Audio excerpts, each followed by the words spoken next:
नेता प्रतिपक्ष तेजस्वी यादव ने बड़ा बयान दिया है।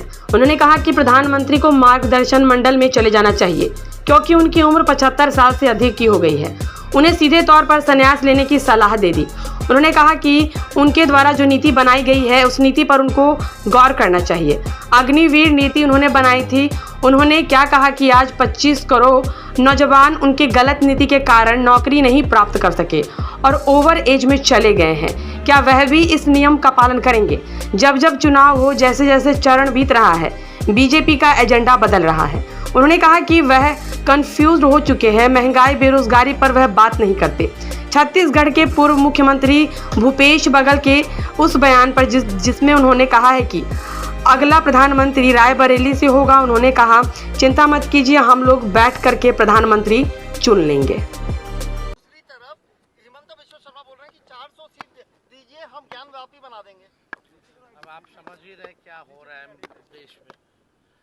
इन लोगों के कथनी और करनी में भारी अंतर है। इन लोगों पे कोई विश्वास नहीं कर सकता। केवल झूठ और नफरत के अलावा इनके पास और कुछ नहीं है। लेकिन प्रधानमंत्री जी पर हमको एक चीज़ पे विश्वास है कि उनकी नीतियों ने 25 करोड़ नौजवानों को ओवर एज्ड कर दिया। नौकरी नहीं निकली, ओवर एज्ड हो गया। आज जो भी ओवर एज्ड हुए सब बेरोजगार हैं। लगभग 25 करोड़ देश भर में नौजवान ओवर एज्ड हो गए गलत नीतियों के कारण प्रधानमंत्री के। और आप देखिएगा प्रधानमंत्री जी खुद 75 साल के हो गए और मुझे विश्वास है कि अपनी बनाई हुई नीति को मार्गदर्शक मंडल में उसका वो पालन करेंगे। अब देखते हैं, उम्मीद तो है, आशा है कि जो उन्हीं का बनाया हुआ है मार्गदर्शक मंडल ही अब उसमें वो जाए। क्योंकि अग्निवीर योजना में देखिए 22 साल में रिटायरमेंट हो जाता है। ये बड़ा देश के लोग नौजवान गुस्से में है। 25 करोड़ कोई मामूली संख्या नहीं है ओवर एज्ड की। तो मुख्यमंत्री अस्वस्थ है इस वक्त।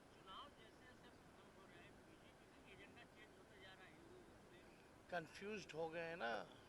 सत्ता से जब बाहर जाते हैं तो कंफ्यूज्ड हो जाते हैं लोग। अब पता था ही नहीं, पता चला किस पे बात करें। पढ़ाई, दवाई, कमाई, सिंचाई, नौकरी, रोजगार, इस पे तो बोल ही नहीं सकते। महंगाई, गरीबी पे। भूपेश बघेल ने कहा है कि रायबरेली अपना अगला प्रधानमंत्री है। कहीं ना कहीं राहुल गांधी की तरफ उन्होंने कहा कि हम अपना नया अगला प्रधानमंत्री वहीं से चुनेंगे। अब चिंता मत कीजिए, सब लोग बैठ बिठा करके हम लोग जो है देश के हित में निर्णय लेंगे। वो कह रहे हैं तो उसमें बुराई क्या है। आपके बयान के बाद बीजेपी में थोड़ा घबराहट। आपने जो कहा कि चाचा जी से मेरी बातचीत हो रही है, आशीर्वाद उनका मिला हुआ है, अब छोड़िए ना अंदर की क्या बात है?